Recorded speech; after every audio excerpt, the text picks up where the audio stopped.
Komisi E DPRD Provinsi Sulawesi Selatan mengingatkan Dinas Pendidikan agar profesional melaksanakan proses penerimaan peserta didik baru.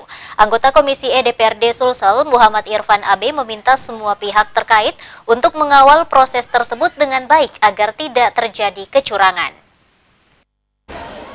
Pendaftaran penerimaan peserta didik baru atau PPDB tingkat SMA SMK tahun ajaran 2022-2023 akan dimulai 20 Juni 2022 mendatang.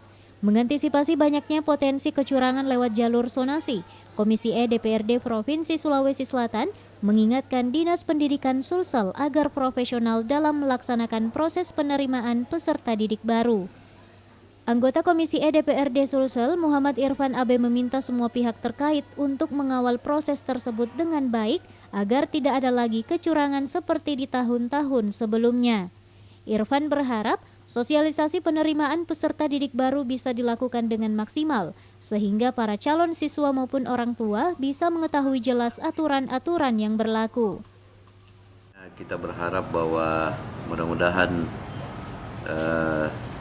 PPDB ini terutama juklatnya bisa tersosialisasi dengan baik sehingga baik siswa yang akan mendaftar nanti maupun orang tua siswa itu bisa mengetahui tata caranya.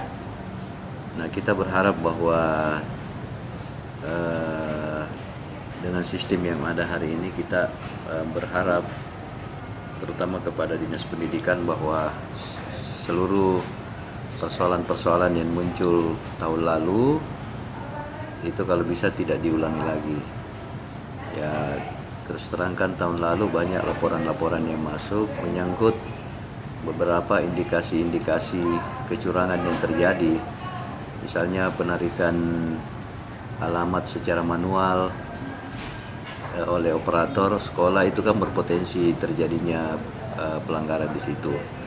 Kita berharap bahwa integritas para pelaku bisa lebih baik lagi dari tahun-tahun yang lalu. Irfan Abe meminta kepada para orang tua siswa untuk tidak lagi memilih-milih sekolah yang akan didaftarkan. Ia menyebut saat ini tidak ada lagi sekolah unggulan karena aturan sistem sonasi membuat kualitas semua sekolah sama. Wahyu Saputra, Celebes TV.